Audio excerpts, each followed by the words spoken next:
आज मुझे किसी ने पूछा कि गुरुदेव आप कांग्रेस से इतना क्यों नफरत करते हैं, क्यों, क्या कारण है? मैं नफरत नहीं करता, मैं नफरत भला क्यों करूं किसी से? मेरा किसी ने क्या खा करके बैठा है और मैंने उनका कौन सा खा लिया है जो मैं उनसे नफरत करूं? लेकिन नफरत के भी कुछ कारण होते, प्रेम के भी कुछ कारण होते। मैं किसी से प्रेम करता हूं तो उसकी भी कोई वजह हो सकती है। यदि कोई मेरे हृदय में है तो उसकी भी कोई वजह हो सकती है, और यदि कोई मेरे दिमाग में है तो उसकी भी कोई वजह हो सकती है।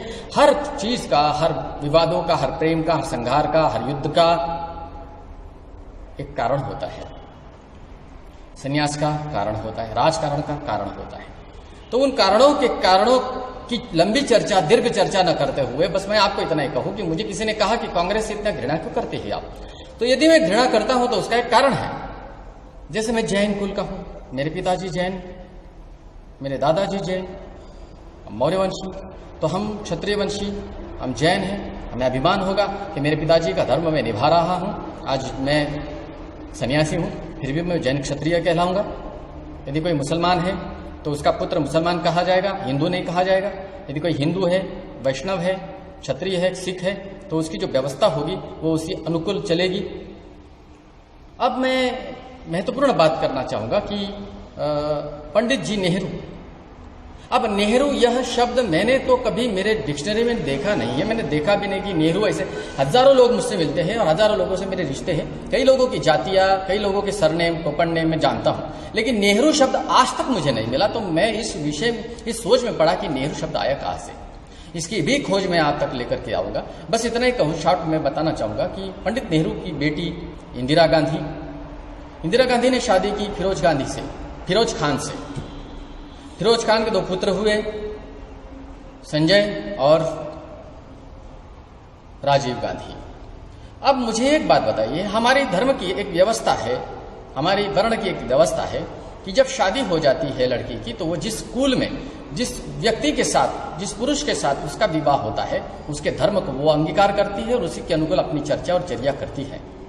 जितने लोग आज मुझे देख रहे हैं, मैं उन सबसे एक ही बात कहूं कि आपकी बेटी जिस स्कूल में आप हो, आपकी बेटी यदि किसी स्कूल में, जिस स्कूल में आप हो उसी स्कूल में आप उसका विवाह कराओगे। अगर उसने विपरीत वर्ण में यदि अपना विवाह करती है तो क्या आप उसको स्वीकार कर पाओगे? नहीं कर पाओगे। और करते भी हो तो भी उसका व्यवस्था वर्ण, उसकी वर्ण बदल गया, उसकी जाति बदल गई, उसका धर्म परिवर्तित हो गया। तो इंदिरा गांधी के दो पुत्र राजीव गांधी और संजय गांधी। अब यह संजय गांधी हुए, राजीव गांधी हुए या फिर खान हुए, ये आप लोगों की सोच का विषय है। छोटा सा लॉजिक है, आप समझ नहीं पा रहे। फिर राजीव गांधी साहब ने विवाह किया हमारी माननीय सोनिया जी से, वो क्रिश्चियन विदेशी। और चाणक्य ने कहा है कि जो विदेशी कोई भी क्यों ना हो उसके साथ वैवाहिक रिश्ते रख सकते हैं आप, लेकिन उनकी होने वाली संतान को किसी प्रकार का अधिकार नहीं होता है कि वह भारतीय राज्य व्यवस्था में अपना हस्तक्षेप दे। अब क्या हो रहा है वर्तमान में वो आप सब जानते हैं। अब मूल मुद्दे की बात यह है कि सोनिया जी क्रिश्चियन, अब उन्होंने विवाह किया राजीव गांधी जी से। राजीव गांधी जी मुसलमान है या फिर हिंदू है, यह एक बड़ी सोचनीय विषय है। सोचनीय विषय भी नहीं है। अगर उनके पिता मुस्लिम है तो वह राजीव गांधी नहीं हुए, राजीव खान हुए। फिर उसके पश्चात यदि पंडित नेहरू यह शब्द है, नेहरू यह जाति है, मान लीजिए यह गांधी शब्द आया कहां से? क्योंकि इंदिरा गांधी जी के साथ गांधी शब्द जोड़ा किसने? या तो फिर वह इंदिरा नेहरू होनी चाहिए थी, या फिर शादी के बाद, विवाह के बाद इंदिरा खान होनी चाहिए थी। इंदिरा गांधी कैसे हो गई? फिर दूसरी बात, आज हमारे राहुल गांधी जी, अब वह राहुल गांधी जी, हम उनको मुस्लिम समझे, ईसाई समझे, माता का जो वर्ण है, माता की जो व्यवस्था है वह है वो ईसाई धर्म से आती है। अब वह व्यवस्था के हिसाब से हम देखें, वह ईसाई है या फिर मुस्लिम है, या फिर नेहरू जी के अपेक्षा, जवाहरलाल नेहरू जी की अपेक्षा हम हिंदू कहे उसे। यह पहले वह स्पष्ट करें, और यदि यह स्पष्ट करते हैं यदि यह हिंदू है तो फिर उसका हमें स्पष्टीकरण चाहिए। ईसाई है तो किस आधार से, और खान है तो वह तो सत्य ही है। अगर वह सत्य है तो फिर वो सत्य को छिपाने से क्या लाभ है?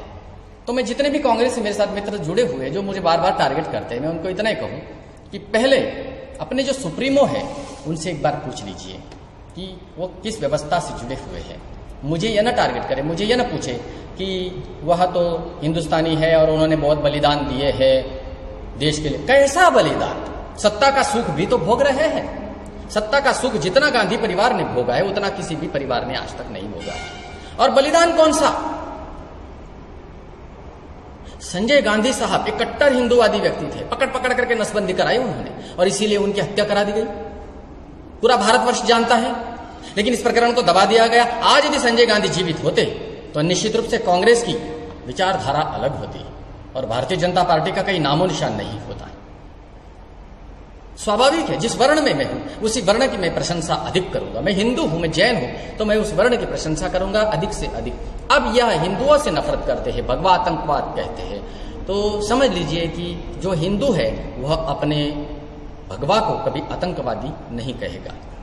यह बड़ी लंबी विषय, लंबी चर्चा है, लेकिन इस लंबी चर्चाओं में सारांश जो निकलता है उस सारांश को आप सत्यता के आलोक से समझने का आपको अत्यंत जरूरी है, आवश्यकता है। तो राहुल जी राहुल खान हैं,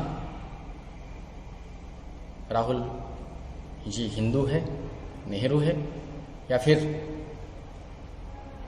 राहुल जी क्रिश्चियन है? यह बड़ी सोच का विषय है। इस पर मुझे कोई टिप्पणी देने की आवश्यकता नहीं है। बस मैंने उनका खंडन किया जो मेरा दिमाग बार बार खाते थे और कहते थे कि वह हिंदू है।